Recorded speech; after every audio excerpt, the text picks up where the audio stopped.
What changed? What changed? Like you said, you lost in the past, and what changed? Because you had already went to Thailand before all that, right? No, so I went to Thailand right after the Johnny Walker fight. Okay. So there are a couple of things that changed. I think the main thing was I wasn't fully committed to fighting.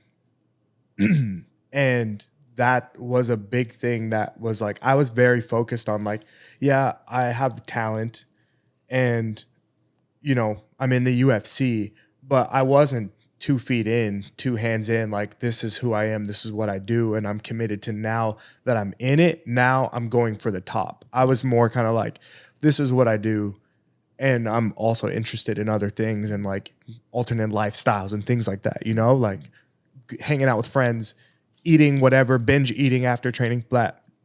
But then after, when I had to move back from Thailand because of COVID, I like made a promise to myself, like I have to leave the place that I love, that I really wanted to spend the rest of my life to pursue my dream. So I kind of like left all my hopes and dreams in a way like behind and committed 100% to fighting and like reaching the very top. So it was a commitment thing. You can definitely see his mindset is in a place where very few can go. And another thing too that people don't realize, when I got into the UFC, I had no more than 4 fights. I had the absolute minimum that it took to get on the Ultimate Fighter, which I think was 3 or 4, something like that. The Ultimate Fighter? Yeah. So I fought in the RFA at the time, had 3 fights, went and tried out for the Ultimate Fighter, made it on. And so I started my career in the UFC, and that's not easy. You know, most guys have to go 10-0, 11-0, 15-0, and then UFC's like, okay, come on. I started at like 3-0, 4-0, something like that. And so like I had my learning curve in UFC. Like I grew up in UFC, and now that it's like, and now I feel like, okay, it's home. I'm committed. This is what I do. Now I know what I'm supposed to do, and I'm committed to making my dream happen. You know what I mean? Hey man, listen, that will be like a that'd be like the fight of the year. That'd be a highly anticipated fight. And no disrespect to nobody. You know, I like both of you guys. You know what I'm saying? But I think he can actually take him. Alex Pierre? I think he can actually take him. I do too. When you look at it. I don't think Alex has had a test like him. This guy is one of the most explosive, like he said. His striking's insane, but he understands the game. He has the cardio and he has the power. That's a big difference. Like Alex fights a lot of dudes. Yeah, they're big dudes, but do they have the striking power? Like this dude's an athlete. Yeah. So I feel like the difference is, in my opinion, Rampage, I'm gonna have to go with you on this one. Only thing I don't like about him is that oblique kick. He got a real strong oblique. Can you hear us?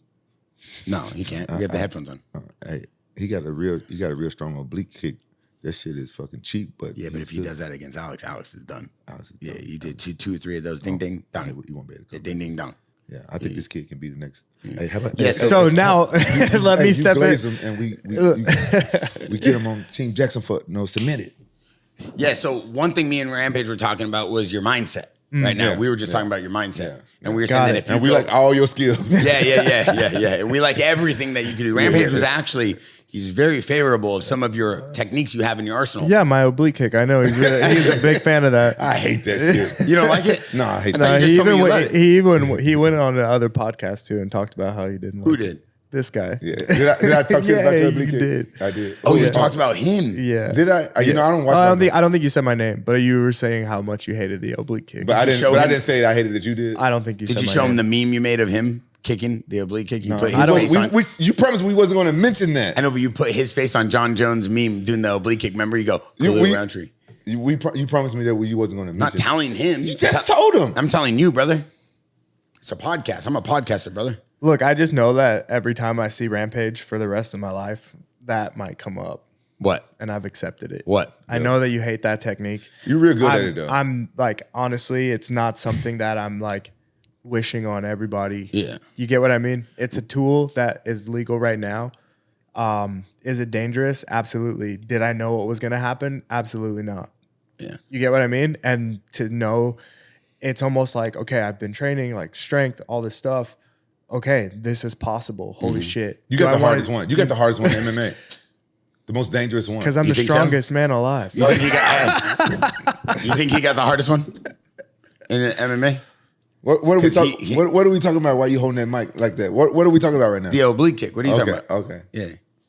Yeah. I think he had the hard. I think he had the hardest oblique kick. I personally, and Rampage can attest to this. We were watching a fight, and me and Rampage, my dad, Vinny Loco, the whole team was here. Gabriel Silva, and we all said the strongest dude in the UFC right now, probably Khalil Rountrees, and that would be one of the best fights against Alex Pierre. All joking aside, we all know that that's a fight we all want to see. I didn't think you wanted to fight him. Yeah, that's why Rampage I said when you go to Rampage thought you didn't want to fight the guy. I thought you were scared of him. Yeah, Rampage thought you were running for the hills. Come on, dude. No, I'm being serious. Rampage. Wow, thought that's crazy. No. That's actually like I've been asking for that. I said it before. It's no disrespect. Like I think that I'm actually pretty grateful that a guy like him has done what he's done so far, you know? And I like just for him too. Like he's given me like inspiration. Honestly, I wasn't really that excited about MMA after, you know, like guys like Anderson and Lyoto and stuff stopped fighting, even you. But it's like I didn't really know what to look forward to. And now this division and now this sport has somebody like Alex who I can fight. When I wake up in the morning, it's like sick. I got a goal. I got a target. I got a person. You know what I mean? Like, and so it's good. Like I'm pretty grateful for it actually.